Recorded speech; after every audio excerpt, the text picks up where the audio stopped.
The grand palaces of kings and queens dazzled with gold and power. But behind their marble walls lived children the world was never meant to see. Born into royalty, their cradles lined with silk and guarded by servants, yet their lives were marked, not by privilege but by silence. These were the royal children born with Down syndrome hidden away, erased from portraits and buried in whispers. While one child was celebrated as heir to the throne, another vanished without a trace, their existence treated as a shameful secret.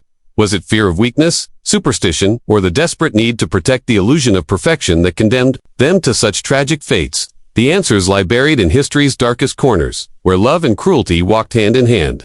And the truth is far more heartbreaking than the myths of crowns and kingdoms. In the grand palaces of Europe, where chandeliers glittered above marble floors and crowns symbolized power beyond imagination, there was a truth no monarch ever wished the world to know.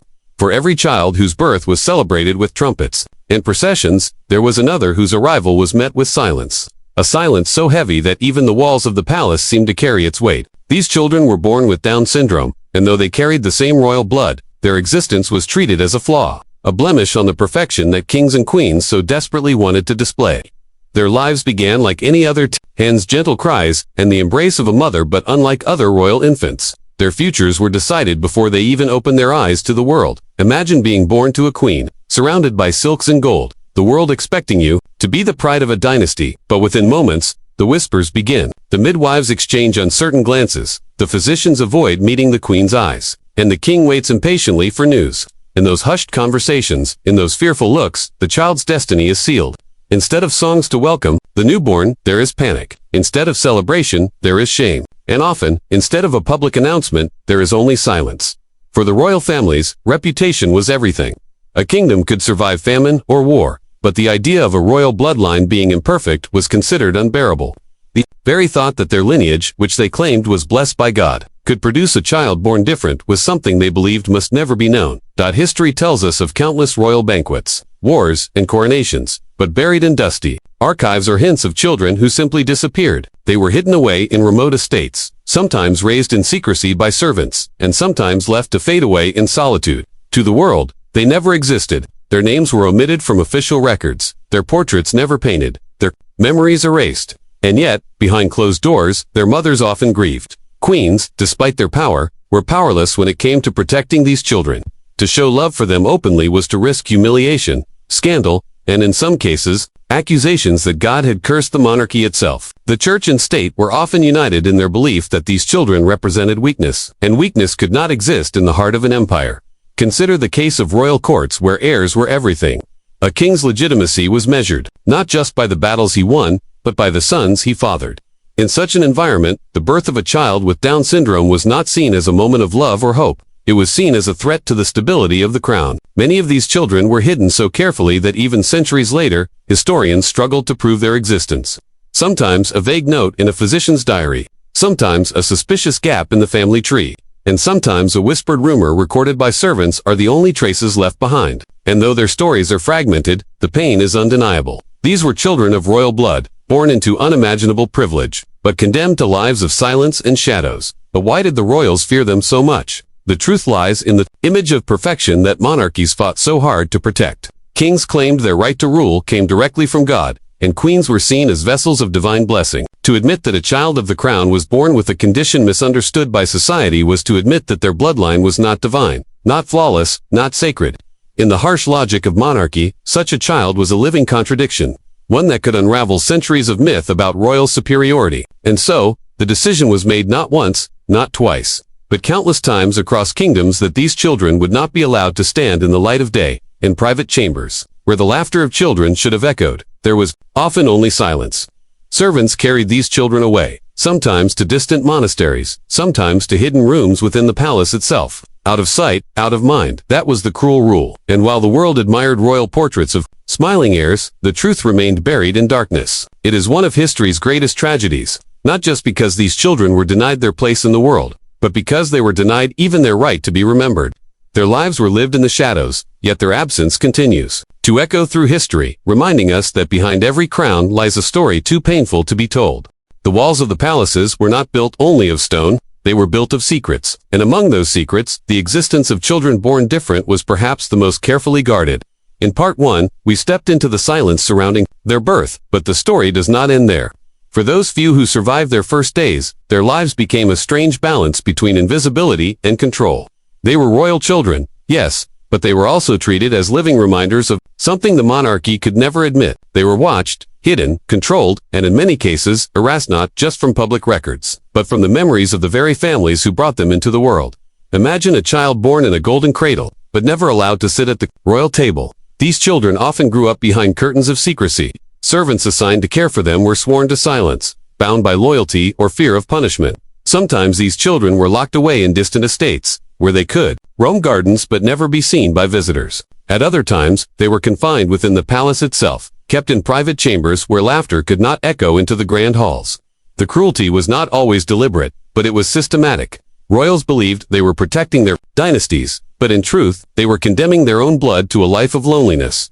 Historical fragments tell us stories that still chill the heart. In some courts, these children were described simply as being delicate or unfit for public life. Such words, carefully chosen, masked the truth.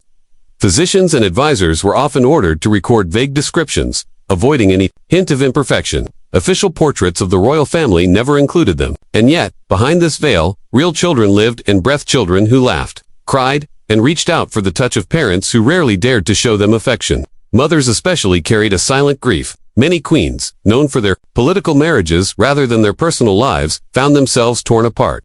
On one hand, they were expected to present themselves as perfect mothers of perfect heirs. On the other, their hearts ached for the child society told them to forget. There are accounts of queens who secretly visited their hidden children late at night. Sneaking into rooms where only trusted servants stood guard, they would cradle their sons or daughters, whispering words no historian ever wrote down, and leave before dawn, their faces composed for another day of public duty. But such visits carried risk. A queen showing too much love for a child deemed unfit could be accused of weakness herself.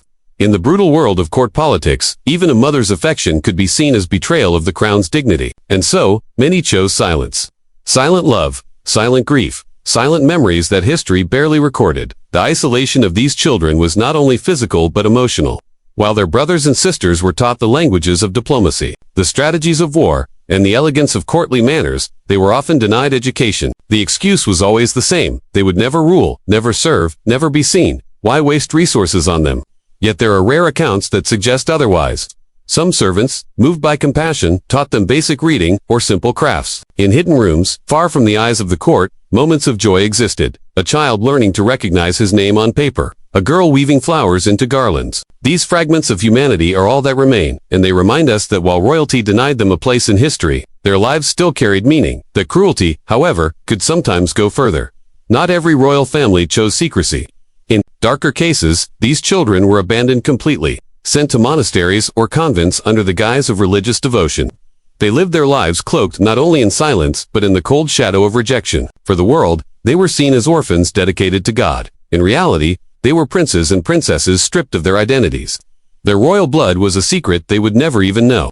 In some instances, they died young, their graves marked only by simple stones, while their brothers were buried in grand cathedrals, beneath towering monuments. But why did monarchies carry out such cruelty with such consistency across different countries and centuries? The answer lies in power and fear. Monarchs were not merely rulers, they were symbols. Every gesture, every portrait, every airborne was a performance staged for the world. To admit imperfection was to risk losing not just respect, but legitimacy. If kings were chosen by God, then how could God allow a child to be born with a condition misunderstood as weakness? Such thinking may sound cruel today, but in the medieval and early modern mindset, it was deadly serious. A single child could ignite whispers of divine punishment, curses on the dynasty, or weakness in the bloodline, and whispers could grow into revolts. That as these children grew older, their invisibility became more tragic. They were alive but absent. They could hear the celebrations of coronations from afar, the sounds of music echoing through halls they would never enter. Some might have watched from windows as their siblings were paraded before cheering crowds, wondering why they were not chosen, why they were kept behind. Their understanding may have been limited, but their humanity was not. They felt isolation, they felt longing, they felt sadness, and still, they endured. These forgotten princes and princesses became silent, witnesses to the grandeur of royal courts while living lives of obscurity. One cannot help but wonder how different history would look if these children had been embraced instead of erased. What wisdom might have been learned from them? What compassion might have been sparked in societies that idolized perfection? The tragedy is not only that they were hidden, but that entire cultures missed the chance to understand humanity more deeply through them. Instead, they became victims of an illusion, the illusion that royalty was flawless, divine, untouchable, and in sustaining that illusion, countless lives were quietly extinguished from memory. Yet history has a way of whispering truths through cracks. Centuries later, historians stumble upon records that were never meant to be read. Letters between servants, medical notes hidden in archives, rumors preserved in diaries. Through these fragments, the outlines of their lives re-emerge, and as we piece together their stories, we see not only their tragedy but also their courage. For in the very act of surviving, even in silence, they challenge the false perfection of kings and queens. They remind us that behind the crowns and ceremonies were human beings, vulnerable and imperfect, just like anyone else. The world never gave them a stage, but their shadows still fall across history's grand theaters. Their stories ask us uncomfortable questions. How much cruelty can be hidden behind the pursuit of power? How many tears must be shed for appearances? And most of all, how many children were lost in silence? Not because of who they were, but because of what the world refused to accept. The older these hidden royal children grew, the heavier their silence became. In the beginning, their isolation was wrapped in innocent soft rooms. Careful caretakers, gentle distractions to keep them calm. But as years passed, the difference between their world and the glittering stage of royalty became too stark to ignore. A young prince or princess, born into wealth, should have walked among marble columns, learned to ride horses, and attended lessons in history and statecraft. Instead, many of these children wandered dimly lit chambers, pacing stone floors, or staring through narrow windows that opened to courtyards they could never enter. They lived in the heart of power, but were powerless themselves. Servants, though sworn to silence, sometimes whispered their names. These children were not entirely forgotten by everyone. Some nurses grew fiercely protective, treating them with the tenderness their parents could not show.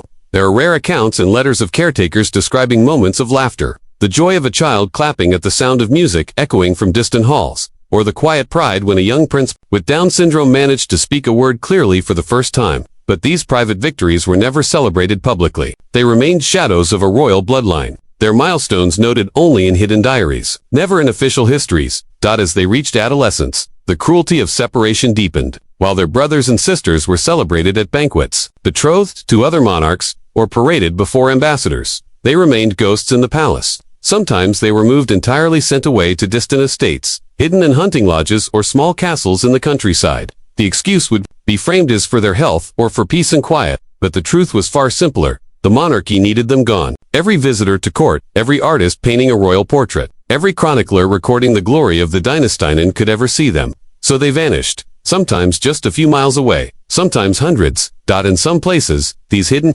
estates became prisons disguised as retreats. Imagine a sprawling manor, surrounded by high walls, where one or two children lived with only a handful of attendants. They had gardens, yes, but the gates were locked. They had tutors, perhaps, but the lessons were limited. Their days were shaped not by choice but by rules written to keep them invisible. The tragedy lies in how preventable it all was, how differently life could have unfolded if only compassion had been allowed to override fear. Instead, their lives became chapters deliberately erased. And yet, despite the attempts to erase them, some of their stories leaked into history in fragments too sharp to be buried. Rumors whispered in letters between courtiers speak of princes who were too gentle for politics, of princesses described as living angels hidden away. These words sound kind, but beneath them lay the cold truth of rejection. A royal child with Down syndrome was not seen as a blessing, but as a blemish. Monarchs carried crowns, but their crowns came with iron chains of expectation.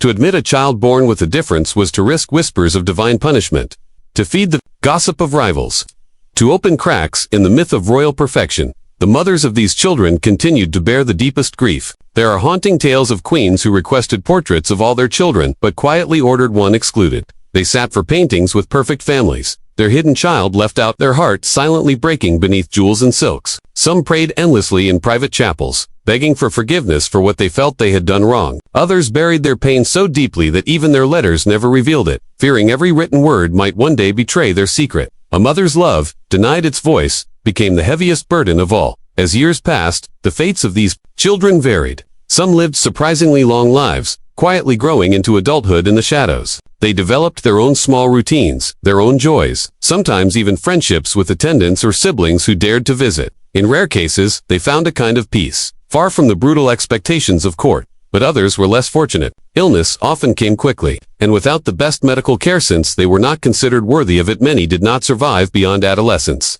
When they died, funerals were discreet, held quietly, without the grandeur given to royal heirs. Graves were simple, sometimes unmarked, their names known only to a few. History erased them in life, and then erased them again in death. But not all memories could be erased. In some courts, whispers of these children lingered long enough to reach future generations. Servants passed on stories to their children, who told them to theirs. That is why, centuries later, historians began to find traces of truth in unexpected places: folktales, servant diaries, parish records. Slowly, these invisible lives began to flicker back into existence. And in that rediscovery, a new kind of tragedy revealed itself, that so many had lived, loved, and died unseen. All for the sake of a crown's fragile image. The political danger they represented was real in the eyes of monarchs. Enemies could use the existence of a flawed heir to question the legitimacy of the dynasty. Rivals whispered that such births were punishments from God, curses on the bloodline. If a king could not produce perfect heirs, was he truly chosen by heaven to rule? This fear, irrational as it may seem now, fueled cruelty. Protecting the monarchy's image mattered more than protecting its children. Thus, the children were sacrificed not physically in most cases, but socially, spiritually, and emotionally. Still, there were moments when humanity broke through. There are accounts of siblings who remembered their hidden brothers or sisters. With affection, some princes and princesses, growing into adulthood, carried guilt for the sibling they had to pretend did not exist. A few even tried to provide for them in secret, sending gifts, money, or arranging for better caretakers. These acts of kindness, though small, shine like stars in a night sky of neglect. They prove that love could not be entirely erased. Even in a world built on denial, the larger tragedy, however, was the silence. Generations grew up never knowing their own blood relatives had lived and died in the shadows. Whole nations celebrated their royal families without realizing pieces of the story had been carefully cut away. History books sang of victories, marriages, alliances, and heirs, while beneath the surface lay forgotten children whose only crime was being born different. In this silence, the question grows heavier. Was it worth it? Did monarchies truly protect their power by hiding these children, or did they only reveal their own weakness? To the modern eye, their choices look cruel, even monstrous. But to the rulers of the past, it was survival. And yet, as we uncover these forgotten lives, the survival of crowns seems far less important than the lives that were lost to secrecy. By the time these children reached adulthood, if they survived that long, their lives were already shaped by decades of erasure. They could not inherit, could not marry, could not rule, and could not even be publicly acknowledged. Some found a quiet dignity in their hidden existence, but many more sank into despair. The walls that had once felt protective grew into prisons. They had been born into palaces, yet lived as if in exile. And so, as their stories continue, we see not only the cruelty of the past, but also the deep humanity that endured despite it. These children, forgotten by kings and queens, remind us that love does not require crowns, and humanity does not bow to perfection. Even in silence, their existence speaks louder than the illusions that tried to erase them. Centuries have passed since the silent corridors of palaces held the footsteps of royal children born with Down syndrome, and yet their shadows still linger. Their lives, erased from official records, cannot remain buried forever. History, though slow, has a way of uncovering what kings and queens once tried to hide. Letters discovered in dusty archives, parish records tucked into church basements, whispered testimonies written in the margins of journals. All these fragments have begun to paint a fuller picture of the truth, and as their stories return to us, they demand not just remembrance, but reflection. These children lived in a paradox. They were heirs to power, born into bloodlines that shaped nations, yet denied even the smallest acknowledgement of existence. In their lifetimes, they were confined, isolated, and hushed into silence. Their deaths, often unrecorded or disguised, were marked by unceremonious burials. The palaces that should have been their playgrounds became prisons. The crowns that should have protected them instead cast the heaviest chains. They were children of kings and queens, yet treated as if they were invisible. This silence, this refusal to recognize them, was not only a personal tragedy, it was also a reflection of how fragile monarchies truly were. What does it mean for a kingdom to erase its own blood? The answer lies in the cruel reality of image. In those centuries, monarchy was not simply about ruling. It was theater, a carefully staged performance meant to convince subjects that their rulers were chosen by God, blessed with perfection, unshakable in their divine right. A child born with Down syndrome shattered that illusion. It suggested imperfection, a flaw in what was supposed to be heaven's most flawless creation. And so, the children became sacrifices to the myth of divine monarchy. Their silence protected crowns, but destroyed lives. Yet the whispers never fully died. Servants, nurses, siblings all left small trails of memory, often unintentionally. Some spoke of a child with a gentle smile hidden in the countryside, others of a brother or sister who never appeared in portraits, whose name could not be spoken aloud. These fragments, though fragile, endured long enough to be rediscovered. Centuries later, and now, as historians piece them together, the very monarchy that once silenced them is being forced into honesty. In rediscovering these forgotten children, we uncover more than history, we uncover humanity. Imagine for a moment a royal boy, kept from the world, who loved the sound of birds outside his window, or a princess who, though hidden, learned to sing songs taught by her nurse. These are not just symbols of erased dynasties, they were real people, with emotions, joys, fears, and dreams. However small, their humanity breaks through the centuries of silence and demands to be seen. The tragedy grows sharper when we think of what could have been.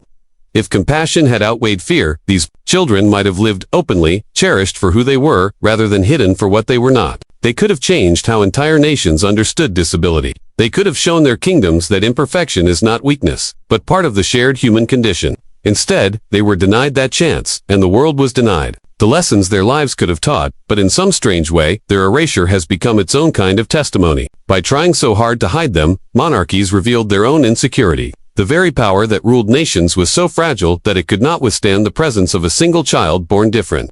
Crowns and thrones that claimed eternity trembled, in fear of a boy or girl who might never sit upon them. This fear tells us something profound about power. It is never as strong as it pretends to be. As we reflect today, these stories carry a weight beyond history. They speak to how societies treat those who are different, how fear of judgment can strip people of their dignity. The royal children of the past were hidden because they challenged perfection. But how many children today, in families far from palaces, still face rejection, isolation, or shame for being different? The past becomes a mirror for the present, reminding us that compassion is not bound to time. It is a choice that must be made.